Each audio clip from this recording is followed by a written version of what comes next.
का महापर्व जहां श्रद्धा की लहरें संगम से मिलकर मोक्ष की राह बनाती है। महाकुंभ 2025 का यह महोत्सव अपने अंतिम पड़ाव पर है और महाशिवरात्रि के पावन अवसर पर आस्था की डुबकी अपने चरम पर है। आइए जानते हैं इस खास दिन पर महाशिवरात्रि और महाकुंभ के इस संगम का महत्व। महाशिवरात्रि का पावन पर्व महादेव को समर्पित है। मान्यता है कि महाशिवरात्रि के मौके पर तीर्थ स्थल पर पवित्र स्नान और भोलेनाथ और देवी पार्वती की पूजा करने से साधक के कष्टों का निवारण होता है और उसके भाग्य में भी वृद्धि के योग बनते हैं। पौराणिक कथाओं के अनुसार महाशिवरात्रि को भगवान शिव और देवी शक्ति का दिव्य मिलन हुआ। इस पवित्र दिन त्रिवेणी संगम काशी में आस्था की डुबकी लगाने से आध्यात्मिक ज्ञान, शांति और भगवान शिव का विशेष आशीर्वाद प्राप्त होता है। महाशिवरात्रि पर श्रद्धालुओं को संगम में स्नान पर अमृत स्नान की मान्यता तो नहीं मिलेगी, क्योंकि अमृत स्नान तब होता है जब सूर्य मकर और बृहस्पति वृषभ राशि में हो, लेकिन अब सूर्य कुंभ राशि में गोचर है, इसलिए महाशिवरात्रि पर शाही स्नान होगा। पुराणों के अनुसार महाशिवरात्रि के दिन ही भगवान शिव का विवाह माता पार्वती से हुआ था। शिव पुराण में इसका विशेष उल्लेख मिलता है। कहते हैं कि इस रात को जागरण करने और शिव का अभिषेक करने से समस्त पापों का नाश होता है और मोक्ष की प्राप्ति होती है।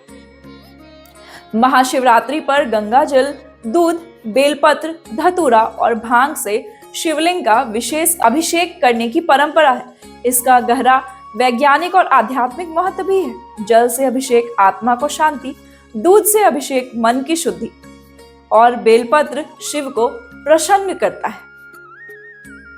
शिवलिंग की पूजा से व्यक्ति के भीतर सकारात्मक ऊर्जा बढ़ती है, मन एकाग्रचित होता है और सारे कष्टों से भी मुक्ति मिलती है। महाशिवरात्रि केवल पूजा का पर्व नहीं, बल्कि आत्मचिंतन और ध्यान की रात भी है। कहते हैं इस रात ब्रह्मांड की ऊर्जा सबसे प्रबल होती है। योग और साधना करने वाले इस रात को जागरण करके शिव तत्व से जुड़ने की कोशिश करते हैं। महादेव स्वयं कहते हैं कि जो इस रात सच्चे मन से शिव आराधना करता है, उसे किसी भी जन्म में दुख नहीं झेलना पड़ता। इसीलिए भक्त पूरी रात शिव भक्ति में लीन रहते हैं, मंत्रोच्चारण करते हैं और ओंकार ध्वनि से वातावरण को पवित्र करते हैं। यह केवल एक पर्व नहीं, बल्कि सनातन संस्कृति का महाअनुष्ठान है, जहां गंगा, यमुना और अदृश्य सरस्वती का संगम होता है, वही कुंभ जन्म लेता है। इस पावन पर्व का अंतिम स्नान महाशिवरात्रि पर होता है, तब आस्था अपने चरम पर होती है। 13 जनवरी से प्रारंभ हुआ महाकुंभ 2025, जिसमें करोड़ों श्रद्धालुओं ने पुण्य लाभ अर्जित किया। अब 26 जनवरी यानी आज महाशिवरात्रि पर अंतिम स्नान के साथ पूर्णता को प्राप्त होगा। इस दिव्य क्षण में स्नान करना मोक्षदायी माना जाता है। शास्त्रों के अनुसार व्रत, रात्रि जागरण और शिव आराधना से भक्तों को चारों पुरुषार्थ यानी धर्म, अर्थ, काम और मोक्ष की प्राप्ति होती है। अब जानते हैं कि इस दिन का जुड़ाव प्रयागराज से कैसे है।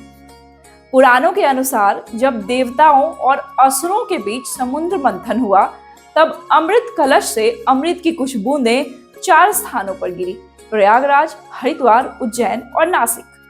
यही कारण है कि यहाँ कुंभ महापर्व का आयोजन किया जाता है, जो आत्मशुद्धि और मोक्ष की ओर एक अद्भुत यात्रा है।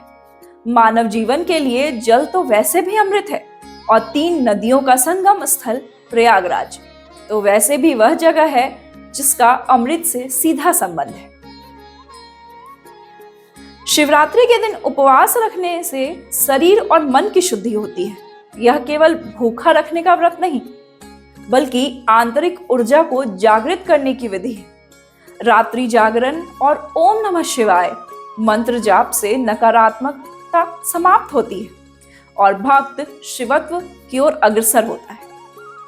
महाकुंभ का समापन होता है, लेकिन इसकी आस्था अमर रहती है। शिव सनातन है, शिव अनंत है। यह पर्व केवल स्नान का नहीं, बल्कि आत्मशुद्धि और ईश्वर के प्रति संपूर्ण समर्पण का पर्व है। अन्य देवताओं का पूजन व्रत आदि जबकि प्रायः दिन में होता है, तब भगवान शंकर को रात्रि में ही क्यों पूजा जाता है? भगवान शंकर संहार शक्ति और तमोगुण के अधिष्ठाता है, अतः तमोमयी रात्रि से उनका स्नेह लगाव होना स्वाभाविक है। रात्रि संहार काल की प्रतिनिधि है। आइए इस महाशिवरात्रि पर हम भगवान शिव की भक्ति में लीन हों और महाकुंभ के इस अंतिम पुण्य अवसर का लाभ उठाएं। हर हर महादेव।